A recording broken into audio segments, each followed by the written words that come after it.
O caso de hoje é um caso muito pesado de Liana Friedenbach e Felipe Café. Os dois foram assassinados de uma forma cruel, principalmente Liana, que foi violentada de diversas formas. E com muito respeito eu vou contar hoje esse caso. Liana, com 16 anos, e Felipe, com 19, se conheceram na escola que ela estava estudando de noite e assim começaram a namorar. Liana queria viajar com Felipe, então ela mentiu para seu pai, Ari Friedenbach, dizendo que ia fazer uma viagem para a Ilha Bela. Ela iria de ônibus com um grupo juvenil, que já era de costume ela fazer esse tipo de viagem. O pai dela chegou até ligar para ela e perguntou por que o ônibus estava tão silencioso. E ela falou que era porque as pessoas estavam dormindo. Pediu também que ela avisasse quando ela chegasse lá no local, coisa que não aconteceu. E então o pai dela passou o final de semana todinho ligando para ela e ela sem atender. Agora eu vou falar um pouco de um dos causadores do sumiço de Liana e Felipe Café. Ele, que tinha a idade de Liana, Champinha, com 16 anos, liderava um grupinho do mal. Para vocês imaginarem o quanto ele era ruim, porque com 16 anos ele comandava uns caras bem mais velhos do que ele. Mas afinal, né? O que aconteceu e como aconteceu? Liana Friedenbach e Felipe ficaram em São Paulo. Ao amanhecer o dia, seguiram para Embu-Guaçu, no sítio do Lê. Era uma região onde as pessoas costumavam acampar. Porém, muita gente tinha parado de acampar lá e o dono estava vendendo o terreno por conta de Champinha. Ele e o seu grupo tocavam terror na região e as pessoas não queriam ir mais acampar lá com medo dele. Só que eu acho, né, que Felipe não tinha o conhecimento disso, afinal ele foi lá junto com Liana. Chegaram lá, eles foram passear e cruzaram com Champinha e um de seus comparsas, conhecido como Pernambuco. E assim a beleza de Liana chamou a atenção dos dois. Chegou no domingo de noite e o pai de Liana foi atrás dela onde ficava o ônibus das excursões. Só que chegando lá não tinha nada, não tinha ninguém. E ele ligou para uma amiga dela, que ficou meio enrolando e tal. Mas ele falou, né, que ela estava desaparecida. E investigando mais, descobriram aonde ela foi. O pai dela chegou aí pela região, andou sozinho, porém não achou nada. Então ele entrou em contato com alguns policiais que era conhecido dele. Então o COI, Comando de Operações Especiais da Polícia Militar, foi fazer uma varredura na região. E assim descobriram quem era o motorista da van que levou eles até o local. O motorista relatou que teria deixado eles numa estrada e eles seguiram a pé. O pai de Liana relata que certamente sua filha não sabia onde estava se metendo, porque ela era uma menina muito patricinha e não ia querer ficar naquele local cheio de matos, carrapatos, enfim. Ele falou também que quando ele foi para lá procurar ela, que saiu de dentro do mato, ele estava lotado de carrapatos. Então, certamente, Liana não sabia muito bem aonde estava indo. Porém, temos a questão também dela querer viver novas experiências, né?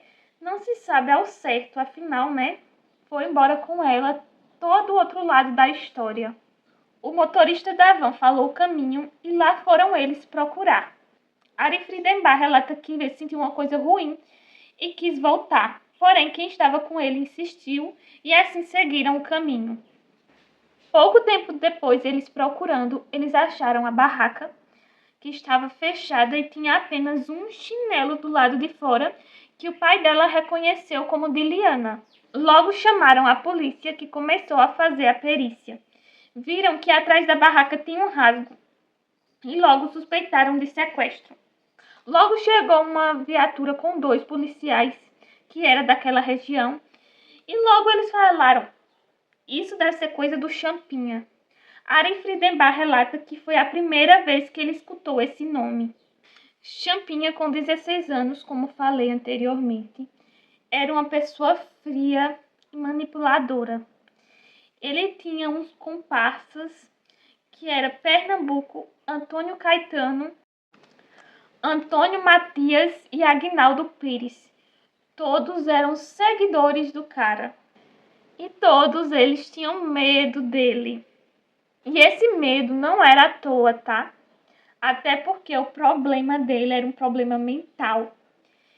Falam que foi por conta de falta de oxigenação no cérebro na hora do parto, diagnosticado como irreversível.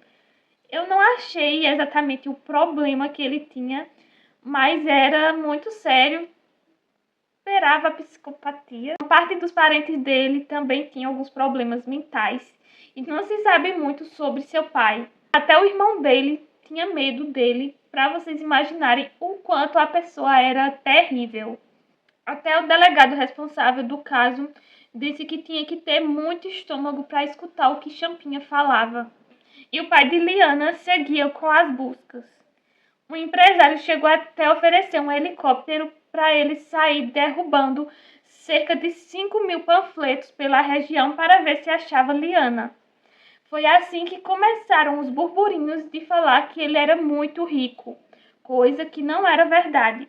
Ele era uma pessoa com boa condição financeira, porém não chegava a ser milionário a ponto de ter um helicóptero. O mateiro ofereceu ajuda e entrou na mata à procura de Liana. Foi assim que ele encontrou um homem bêbado que era um dos comparsas, que estava falando umas coisas estranhas, e levaram ele para a delegacia até passar o porre. E foi aí que ele revelou tudo. Quando chegaram em Champinha, falaram que Liana ainda estava viva, porém Felipe estava morto. Detalhe, viu? Anteriormente, nas buscas de Liana e de Felipe, a polícia teria chegado em Champinha, no casebre, onde Liana estava, porém, como eles não podiam entrar, eles falaram com ele, falaram com Champinha, perguntando se ela estava lá, e ele falou que não. Chegaram a levar ele para a delegacia, porém, ele saiu pela porta da frente. E no momento que a polícia chegou até ele relatou que Liana estava com Pernambuco. Porém, a polícia pressionou muito ele e ele acabou admitindo. Mas afinal, né, o que realmente aconteceu? Quando foi no domingo de tarde, Pernambuco e Champinha atacaram a barraca de Liana e de Felipe, vendaram os dois e levaram eles para a casa de Antônio Caetano. Quando chegaram lá, colocaram o casal em cômodos separados e assim começaram a violentar Liana. Liana, para tentar fugir daquilo, falou que o pai dela tinha dinheiro, porém eles não queriam resgate, né? Quando perguntaram a Felipe, ele falou que a família dele não tinha muitas condições financeiras. Então eles decidiram se livrar dele. No dia 2 de novembro de 2003, saiu Champinha com Liana e Pernambuco com Felipe. Ao chegar em certo local, Champinha parou e Pernambuco seguiu andando. Quando Liana escutou um tiro, ela perguntou se ele tinha matado Felipe, porém ele falou que não, que tinha liberado ele. Porém, Felipe foi executado com um tiro na nuca por uma espingarda cartucheira calibre 38. Na execução, Pernambuco teria mandado Felipe se ajoelhar para tirar a vida dele. Pernambuco, com medo de ser pego, fugiu para Petrolina. Liana, por conta de tantos abusos que ela estava sofrendo, ela ficou como se a alma dela estivesse fora do corpo. A essa altura, Champinha chamava ela de namorada e oferecia ela para os comparsas. Chegou um momento que ele passou a andar com ela pela região. Chegou até levar ela para pescar. O irmão dele estava à procura dele a pedido de sua mãe e chegou a ver Liana com ele pescando em um rio. Ele perguntou dela, ele falou só que era namorada dele. Ele também não questionou muito, afinal ele morria de medo do cara. Champinha ficou com Liana cerca de 4 horas nesse local. Na madrugada do dia 5 de novembro, ele levou Liana para fora, falando que ia liberar ela, ia colocar ela em um ponto de ônibus para ela ir embora. Porém, ao adentrar na mata, Ele começou a golpear ela com uma faca até a sua morte. Gente, essa parte que eu vou dizer pra vocês agora, além de todo o resto, né? É uma parte muito forte. Champinha cometeu canibalismo com uma parte íntima de Liana. O corpo dela foi deixado lá dentro da mata e ele foi embora, como se nada tivesse acontecido. Quando ele chegou em casa, ele tirou sua roupa ensanguentada, enrolou na faca, amarrou no arame e pendurou dentro de um poço. Por conta da alta mobilização, em 8 dias todos os criminosos estavam presos e Champinha, por ser menor de idade, estava sob custódia. Até hoje, Champinha se encontra preso. Os outros eu não sei direito. Porém, se eu encontrar, eu vou colocar aqui, gente, no vídeo, para vocês verem quando foram soltos e se foram soltos. O caso de Champinha era um caso criminal. Se na justiça fosse tratado como um caso criminal, hoje em dia provavelmente ele já estaria solto. Porém, ele foi tratado como um caso de interdição, ou seja, por questões mentais. E até hoje ele se encontra preso. A prisão dele é praticamente um paraíso, onde tem lindos campos floridos, onde ele joga futebol, joga videogame. Enfim, né? O crime compensa. Não achei muito sobre a família de Felipe Café. Porém, a família Friedenbach teve uma destruição múltipla. E isso, gente, é muito triste. Uma amiga de Liana chegou a tentar suicídio. Acredito eu que era por conta que ela sabia, né, que ela estava viajando para um local onde os pais dela não sabiam que ela estava lá. E ela se sentiu culpada. Coisa que não tem nada a ver, né? A menina não tinha culpa de nada. O avô paterno dela descobriu um câncer e morreu 3 meses depois. O casamento de seus pais também não resistiu.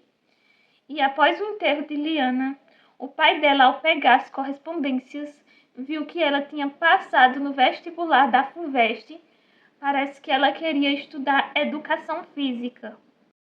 O pai dela fala que se ela tivesse sobrevivido, ela nunca mais seria a mesma, porque Liana era uma menina de presença muito marcante. Se vocês assistiram o vídeo até aqui, deem like, se inscrevam no canal. E se quiserem colocar alguma dica de um próximo caso, coloquem aqui nos comentários que eu vou gravar para vocês.